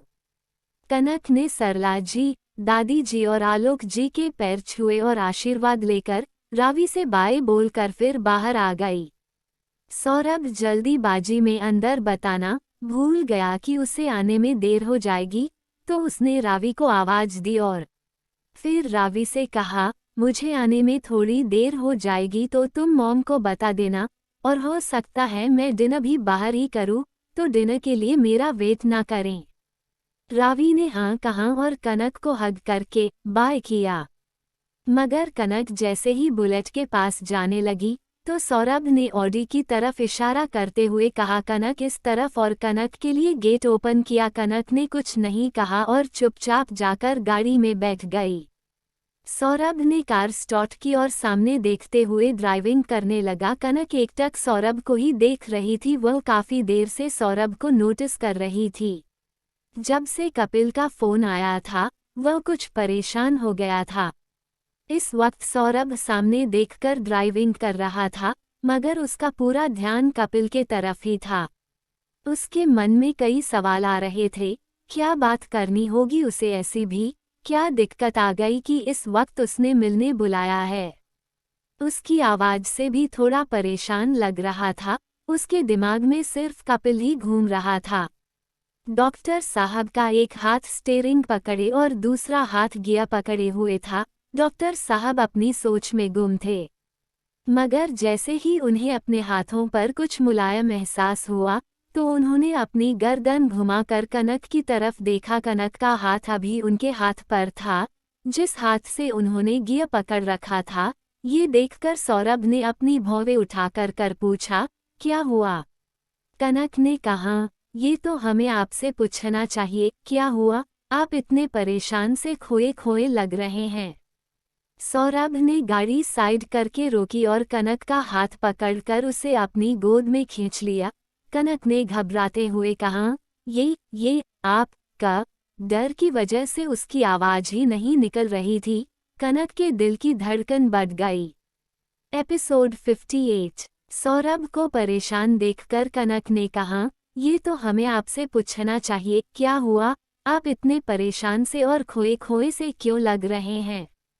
सौरभ ने गाड़ी साइड करके रोकी और कनक का हाथ पकड़कर उसे अपनी गोद में खींच लिया। कनक ने घबराते हुए कहा, ये आप का डर की वजह से उसकी आवाज ही नहीं निकल रही थी। कनक का दिल तेजी से धड़कने लगा और उसके माथे पर पसीने की बूंदें चमकने लगा। तो बीवी क्या पूछ रही थी तुम? सौरभ ने कनक का गाल सहलाते हुए पूछा। कनक बेचारी तो बस कसमसा कर रह गई, पूछती भी तो क्या, पहले तो इस इंसान ने अचानक ही गाड़ी रोक दी और अब उसे खींचकर अपनी गोद में भी बैठा लिया। सौरभ के इतने करीब होने से ही कनक की तो हालत खराब हो रखी थी और ऊपर से कह रहे हैं पूछो क्या पूछना है। कनक को ऐसे घबराते देख सौरभ को बहुत मजा आ रहा था। कनक ने उसकी गोद से उठने की कोशिश करती हुई बोली, कुछ नहीं पूछना हमें, और यह क्या शरारत है? हम आपसे आपके परेशान होने की वजह पूछ रहे हैं और आपको ये सब सूझ रहा है। हटिए, छोड़िए हमें और चलिए, गाड़ी स्टार्ट कीजिए और हमें घर छोड़कर आइए। आपको भी बस मौका चाहिए होता है, हमारी जान सुखाने का। गलती से भी कोई मौका नहीं छोड़ते हैं। आप हमें तंग करने का हमारी ही गलती है। जो हमने आपसे पूछ लिया, कनक ने सौरभ को खुद से दूर करते हुए कहा। ना, बिल्कुल भी नहीं, गलती तुम्हारी नहीं है। ये जो तुम्हारी बड़ी बड़ी झील जैसी आंखें हैं, सारा कसूर तो इनका है। यह मेरे दिल को गुस्ताखी करने पर मजबूर कर देती है। सौरभ ने कनक के गाल पर किस करते हुए कहा। दोनों गालों पर किस करने के बाद सौरभ जैसे ही कनक के होठों की तरफ पढ़ने लगा। कनक ने अपने चेहरे को अपने हाथों में छुपा लिया और उससे बोली, हम गाड़ी में है, डॉक्टर साहब के यहाँ नहीं कर सकते। ठीक है, चलो घर चलकर कर लेंगे, सौरभ ने शरारत से कहा। उसे कनक को परेशान करने में बहुत मजा आ रहा था। कनक की आंखें हैरानी से फैल गई। उसने जल्दी से ना में गर्दन हिलाते हुए कहा, हमारा वो मतलब नहीं था। तो क्या मतलब था? यहाँ ही करना है, सौरभ ने धीरे से उसके कान में कहा। मैं तो चुपचाप अपने ड्राइविंग कर रहा था, तुमने ही मुझे डिस्टर्ब किया है, तो अब भुगतना तो तुम्हें पड़ेगा। जब भी तुम मेरे सामने होती हो तो खुद को कंट्रोल ही नहीं कर पाता। इसमें मेरी गलती नहीं है, इसमें तुम्हारी गलती है। सौरभ ने एक गहरी सांस लेकर आह भरते हुए कहा, जानती भी हो तुम घर में मैंने खुद को कैसे रोक रखा था। जब तुम बार बार बड़ी बड़ी पलकें उठा कर देख रही थी, दिल तो चाह रहा था कि इन पलकों को अपने होठों से छू लूं और कहूं कि मुझे तड़पाना बंद करें, मगर मैं ऐसा नहीं कर सकता क्योंकि सभी लोग तुम्हें घेर कर बैठे थे। स्पेशली मेरी बहन, वह तो तुम्हें छोड़ने का नाम ही नहीं लेती है। पता नहीं अगर लड़का होती तो मुझे उसी से कंपटीशन करना पड़ता, मगर यहाँ तो कोई नहीं है। यहाँ सिवाय तुम्हारे और मेरे, यहाँ तो मैं जो चाहूँ तुम्हारे साथ कर सकता हूँ। कहते हुए सौरभ ने कनक के कुर्ते में अपना एक हाथ डाला और कनक के पेट को हल्के से दबाया और उसे अपने और करीब कर लिया। कनक घबराहट से बुरी तरह कांपने लगी। कार में एक्ट चालू होने के बावजूद भी वो पूरी तरह पसीने में भीग गई और अपने दोनों आंखें कसकर बंद करते हुए सौरभ से बोली, प्लीज प्लीज प्लीज, आप ऐसा वैसा कुछ मत करिए। सौरभ ने जब उसे इस तरह घबराते देखा तो ठहाके मारकर जोर जोर से हंसने लगा और कनक के चेहरे को अपनी हथेलियों में भरते हुए उसके माथे पर अपने होंठ रख दिए और हंसता हुआ बोला, हालत देखो तुम अपनी कितनी पसीना पसीना हो गई हो। तुमने सोचा भी कैसे कि मैं कुछ गलत करूंगा? पागल लड़की, मैं तो बस मजाक कर रहा था। ये सब बोलते वक्त सौरभ जोर जोर से हंसने लगा। कनक ने गुस्से में उसके सीने पर मुक्के बरसाने शुरू कर दिए। आप सच में बहुत बुरे हैं, डॉक्टर साहब। कहते हुए कनक ने सौरभ के सीने में अपना चेहरा छुपा लिया। सौरभ ने प्यार से उसकी पिठ सहलाते हुए कहा, अच्छा चलो, अब बहुत देर हो रही है, मुझे कुछ जरूरी काम है, थोड़ा बाहर जाना है। तुम्हें ड्रॉप करके वहीं से ही चला जाऊंगा, सौरभ ने कहा। तो कनक अपनी जगह पर वापस जाकर बैठ गई और अपने सीने पर हाथ रखकर अपनी बढ़ी हुई धड़कनों को नॉर्मल करने लगी। उसने खिड़की से बाहर देखते हुए आंखें बंद की और मन में कहा, हे महादेव, हमें प्यार भी हुआ तो इतने दुष्ट इंसान से जो हर वक्त हमें परेशान करते रहते हैं, मगर हमें उतना ही प्यार भी तो करते हैं। ये सब सोचते हुए कनक का घर आ गया। कनक ने उसे अंदर आने के लिए इनवाइट किया। ना कहते हुए सौरभ ने कनक के फोरहेड पर किस किया और बाय बोलकर चला गया। कनक ने उसे जाते हुए देखा और मुस्कुराकर घर में चली गई। सौरभ वहां से सीधे कपिल से मिलने चला गया, जहां कपिल ने उसे बुलाया था। लगभग आधे घंटे बाद दोनों एक कैफे में एक दूसरे के आमने सामने बैठे हुए थे। सौरभ ने झुंझला कर कपिल से कहा, अब कहेगा भी या मुंह में दही जमा कर बैठा है। आधे घंटे से देख रहा हूँ, मूर्ति बना बैठा है। से damn it, what's the problem? Kapil ने बेचारी से शक्ल बनाकर सौरभ की तरफ देखा और उससे बोला, यार सौरभ, मैं तुझे ये बोल रहा था कि मतलब मैं तुमसे ये कहना चाहता हूँ। सौरभ ने घूरकर उससे कहा, ये वह मैं क्या लगा रखा है? तूने ढंग से बता क्या बात है? कपिल ने कहा, देख यार, मुझे समझ नहीं आ रहा है, मैं तुझे कैसे बोलूं? सौरभ बोला, मुंह से बोलो। और कैसे बोलेगा? मुंह से बोल, क्या बात है? सौरभ ने दांत पीसते हुए कहा, अगर तूने मुझे ठीक से नहीं बताया कि तुम क्या कहना चाह रहा और किस लिए मुझे यहाँ बुलाया है तो आई स्वयं में तेरी जान ले लूंगा। कपिल ने गहरी सांस ली और अपनी आंख बंद करके Saurabh, I think I am in love. Episode 59, I think I love Dani, I love her so much. Saurabh एकदम से अपने चेयर से खड़ा हुआ और जोर से चिल्लाते हुए बोला, व्हाट? तुमने ये बताने के लिए मुझे इतनी दूर बुलाया है? ये तो तुम मुझे फोन पर भी बता सकते थे। तुम जानते हो मैं कितना घबरा गया था, मुझे कितनी टेंशन होने लगी थी। सौरभ के इस तरह चिल्लाने से आसपास के बैठे सभी लोग उसे ही घूर कर देखने लगे। जैसे ही सौरभ को ये रियलाइज हुआ, उसने आसपास नजर घुमाई और सॉरी कहता हुआ चेयर पर बैठ गया। फिर धीरे से कपिल से बोला, आर यू मैड और व्हाट? तुम चाहते तो ये बात मुझे फोन पर भी बता सकते थे। कपिल ने बेचारा सा मुंह बनाकर कहा, प्लीज यार डोंट रिएक्ट सो मच, यहाँ पहले ही मेरी लंका लगी पड़ी है और तुझे इतनी दूर बुलाया इसका पछतावा है। सौरभ ने गहरी सांस ली और खुद को शांत करते हुए बोला, अच्छा बता, तूने धानी को अपनी फीलिंग्स के बारे बताया है या नहीं? अरे नहीं यार, वो तो कुछ भी सुनना ही नहीं चाहती है और उससे भी बड़ी प्रॉब्लम ये है कि उसे लगता है मैं उसे चिट कर रहा हूँ, पता नहीं कहाँ से।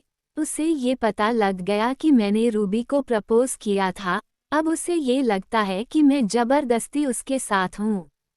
क्या मैं जान सकता हूँ कि उसे ऐसा क्यों लगता है? सौरभ ने अपनी आंखों को छोटा करके पूछा। तो कपिल ने सौरभ को आज दिन भर में जो कुछ भी हुआ और उसके और धानी के बीच हुई सारी बातों को बता दिया और सौरभ से बोला, यार तू ठीक बोल रहा था, कोई भी हस्बैंड अपनी बीवी को किसी और की केयर करते नहीं देख सकता, तो मुझसे भी देखा नहीं जा रहा है।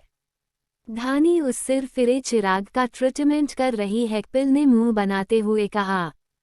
तो मैं चाहता हूँ कि तू धानी को ये कहे कि वो चिराग का ट्रीटमेंट ना करें।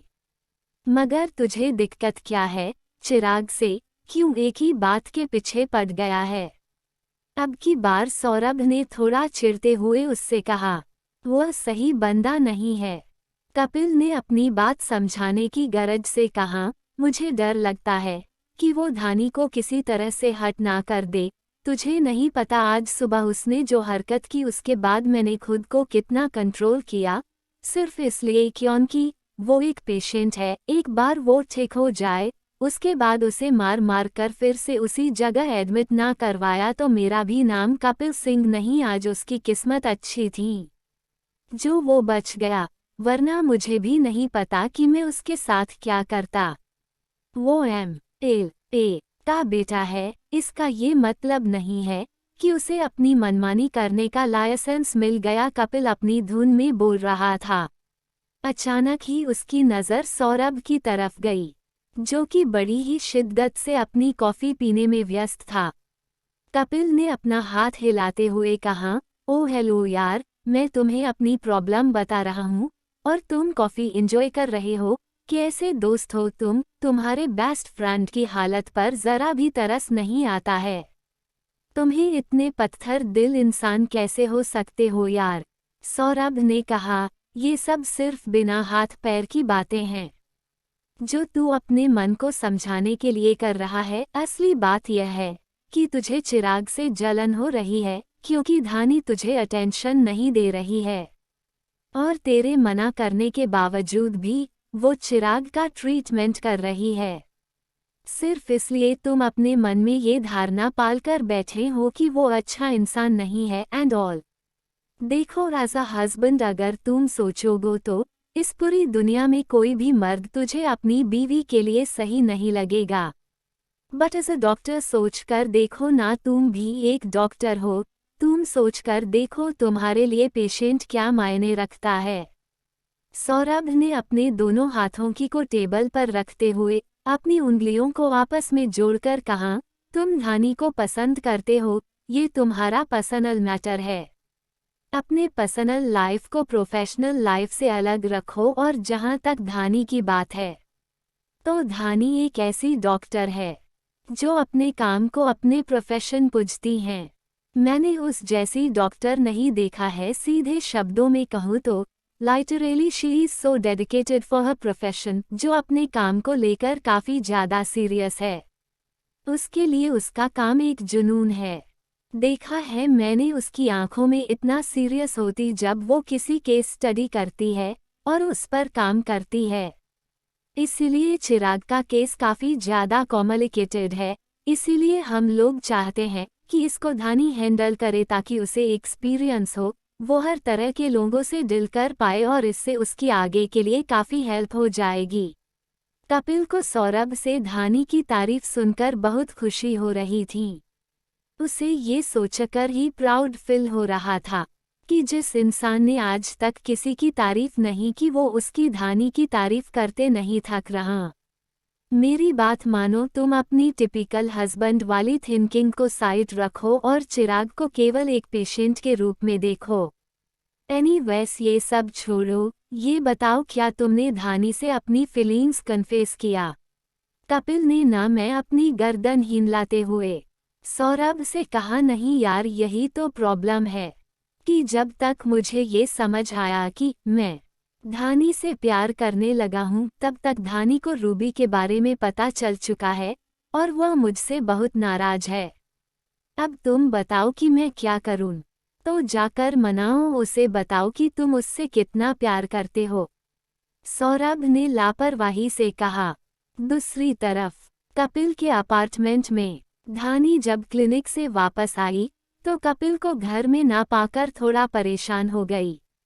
उसने कई बार अपना फ़ोन चेक किया, इस उम्मीद में कि शायद कपिल ने कोई मैसेज छोड़ रखा हो उसके लिए, या उसे कॉल किया हो कि उसे आज घर आने में देरी क्यों हो रही है। मगर हर बार निराशा ही हाथ लगी उसके। गुस्से में उसने अपना फ़ोन सोफे पर फेंककर कबर्ड से कपड़े लिए और वॉशरूम में चेंज करने चली गई। झुंझलाहट और गुस्से में उसने ठीक से खाना भी नहीं खाई और अपने रूम में आ गई। उसने हॉस्पिटल कॉल करके पता किया तो पता लगा कि वो तो कब निकल चुका है। अब धानी को बेचैनी होने लगी क्योंकि आज से पहले कभी कपिल इतनी लेट तक घर से बाहर नहीं रहा। कोई इमरजेंसी रहती भी तो वह कॉल करके या मैसेज करके धानी को बता देता था, मगर आज धानी को उसने कुछ भी नहीं बताया था। अपनी घबराहट कम करने के लिए धानी ने अपने बाबा को कॉल किया। उनसे थोड़ी देर बात करने के बाद उसने ननंदिनी को कॉल करके बात करने लगी। नंदिनी और धानी दोनों ही बचपन से साथ रही, इसलिए दोनों अपनी हर बात एक दूसरे को जरूर बताती। दोनों के बीच कभी भी कुछ छिपा नहीं था।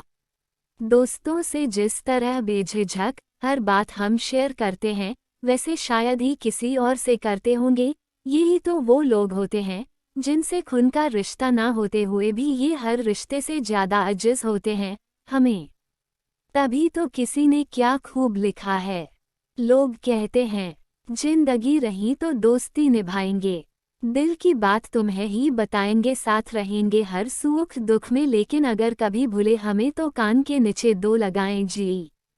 एपिसोड 60। कपिल ने सौरभ के बात में सहमति जताते हुए कहा, शायद तुम ठीक कह रहे हो, मुझे एक डॉक्टर के नज़रिए से सोचना चाहिए और मैं पूरी कोशिश करूंगा कि मैं धानी को अपने फीलिंग्स कन्फेस कर पाऊं, और वो भी जल्द से जल्द। तभी कपिल का कुछ याद आया और उसने स्माइल किया और एक्साइटमेंट में सौरभ को देखते हुए पूछा, कैसा होगा अगर मैं धानी को उसके बर्थडे के दिन ही प्रपोज कर दूं? बट यार, अगर वो मुझसे प्यार नहीं करती होगी तो उसका बर्थडे भी मेरी वजह से स्पॉइल हो जाएगा।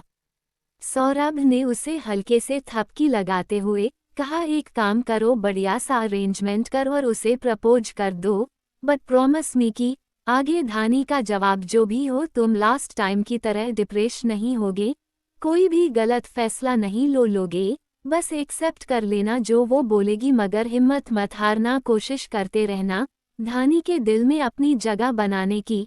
सौरभ ने कपिल के कंधे पर एक हाथ रखते हुए कहा।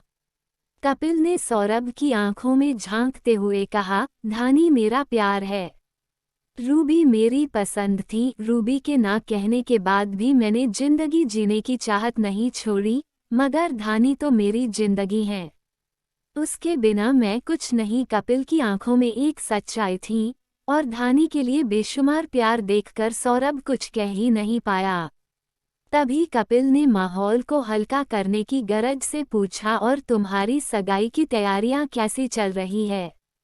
अच्छी चल रही है, आज ही रिंग पसंद की है, इसीलिए आज मैं हॉस्पिटल से जल्दी चला गया था ताकि कनक के साथ थोड़ा टाइम स्पेंड कर सकूं, मगर बीच में ही तुम्हारी कॉल आ गई और मुझे यहाँ आना पड़ा। वो दोनों बात कर ही रहे थे कि सरला जी का कॉल आ गया। सौरभ ने थोड़ी देर में आ रहा हूँ मॉम कहकर कॉल कट कर दिया और कपिल से बोला, एनीवेज चलो, काफी टाइम हो गया है, धानी तुम्हारा वेट कर रही होगी, मॉम का भी 2 बार कॉल आ चुका है। दोनों फ्रेंड ने एक दूसरे को हग किया और बाय किया और अपने अपने घर के तरफ चल दिए। डॉक्टर साहब को कार ड्राइव करते वक्त कनक के साथ बिताए पल याद आने लगे, वो खुद को मुस्काने से नहीं रोक पाए। उन्होंने अपना फ़ोन निकाला और स्क्रीन पर शो हो रही कनक की तस्वीर से बोले, दिस इज़ नॉट फेयर बीवी, मुझ गरीब पर बड़ी हंसी आ रही है तुम्हें। तभी रावी का कॉल आ गया। डॉक्टर साहब ने कॉल पिक किया तो रावी ने आदतानुसार कहा, रावी भाई आप कब तक आने वाले हो, जल्दी आओ। सौरभ, बस थोड़ी में पहुंच रहा हूँ, कह ही रहा था कि अचानक से सामने से एक गांगाई आ गई। दोनों आपस में टकराने ही वाले थे कि डॉक्टर साहब ने जल्दी से स्टीयरिंग घुमाए और कार को साइड कर लिए। रावी कॉल पर ही थी। तभी रावी ने घबरा कर पूछा, क्या हुआ भाई, ये आवाज कैसे थी? Is everything all right? Saurabh ने तुरंत कहा, हाँ सब ठीक है कहकर डॉक्टर साहब ने कॉल डिस्कनेक्ट कर दिया और गहरी सांस लेकर कहा, बाल बाल बचा आज तो, कहते हुए पीछे मुड़कर देखा। तभी फिर से सौरभ का फोन वाइब्रेंट होने लगा। इस बार उसने बिना स्क्रीन की तरफ देखे कॉल उठा लिया और चिल्लाते हुए कहा, क्या हुआ अब? दूसरी तरफ से कनक की सहमी सी आवाज आई, कुछ नहीं, वो हमने आपको ये बताने के लिए कॉल किया है कि एंगेजमेंट कार्ड के सैंपल से हमने एक डिज़ाइन सिलेक्ट की हैं, आप भी देख लेते तो अच्छा होता, हमने यही बताने के लिए कॉल किया था। मगर क्या बात है, आप ठीक तो हैं? कुछ परेशानी हो तो आप हमें बता सकते हैं। सौरभ ने कहा, हाँ मैं ठीक हूँ, ओके मैं बाद में कॉल करता हूँ कहकर कॉल काट दिया। वहीं दूसरी तरफ कनक सौरभ के इस तरह चिल्लाने से थोड़ा सहम गई थी। पहले तो सौरभ की आवाज़ सुनकर उसके हाथ से मोबाइल गिरते गिरते बचा। उसके बाद बिना ठीक से जवाब दिए सौरभ ने इस तरह कॉल काट दिया, ये सोचकर करना थोड़ा परेशान हो गई। धानी ने नंदिनी से बात की और उसे सारी बातें बता दी। काफी देर तक हॉल में बैठकर कपिल का वेट करती रही और वहीं सोफे पर ही कब उसकी आंख लगी, उसे पता ही नहीं चला। कपिल कार ड्राइव करते वक्त भी सिर्फ यही सोच रहा था कि धानी को कैसे प्रपोज करें। उसने तो अपने मोबाइल में कई सारे आइडिया भी ढूंढ लिए थे, वह बस जल्दी से जल्दी धानी को अपने दिल की बात बता देना चाहता था। धानी के बारे में सोचते सोचते ही उसका अपार्टमेंट आ गया। कपिल ने गाड़ी पार्किंग में खड़ी की और अपने फ्लैट में जाने के लिए लिफ्ट ली। जब वह घर के अंदर एंटर हुआ, उसकी नज़र सामने सोफे पर उलझुल पोजीशन में सोई हुई धानी पर गई। कपिल ने उसे गोद में उठाकर उसके रूम में लेकर गया। धानी आज इतना ज्यादा थक चुकी थी कि कपिल के गोद में उठाने पर भी उसकी नींद ही नहीं खुली। कपिल ने उसे ठीक से कंबल से कवर किया और उसके फोरहेड पर किस करके अपने रूम में चला गया। डॉक्टर साहब भी घर पहुंच चुके थे। सौरभ ने रूम में जाते ही कबर्ड से कपड़े लिए और वॉशरूम में फ्रेश होने चले गए। थोड़ी देर बाद में सौरभ बेड पर बैठकर कनक ने जो कार्ड भेजा उसे देखने लगा। कार्ड की डिज़ाइन वाकई बहुत सुंदर थी। सौरभ ने मन ही मन कनक की चॉइस की तारीफ की और कनक को कॉल कर दिया, मगर कनक का नंबर बिजी आ रहा था। सौरभ ने सोचा शायद रावी से बात कर रही होगी, तो वह अपने रूम से निकलकर रावी के रूम में जा ही रहा था कि कॉरिडोर में सामने से उसे हाथ में पानी का जग लेकर रावी आती हुई नजर आई। सौरभ ने अचंभित होते हुए पूछा, रावी तुम्हारी कनक से कोई बात हुई क्या? नहीं, रावी ने अपनी गर्दन हिलाकर कहा, मुझे लगा कनक आपसे बात कर रही है, शायद इसीलिए उसका फोन एंगेजमेंट आ रहा है। सौरभ भी सोच में पड़ गया कि आखिर कनक इतनी रात को किससे बात कर रही होगी। गाइज, नेक्स्ट एपिसोड के लिए लाइक का टारगेट 200 है। जैसे ही 200 लाइक्स हो जाएंगे तुरंत अगला एपिसोड आ जाएगा। तो अगर आपको जल्दी से नेक्स्ट एपिसोड चाहिए तो वीडियो को अभी लाइक करो। Thanks for watching.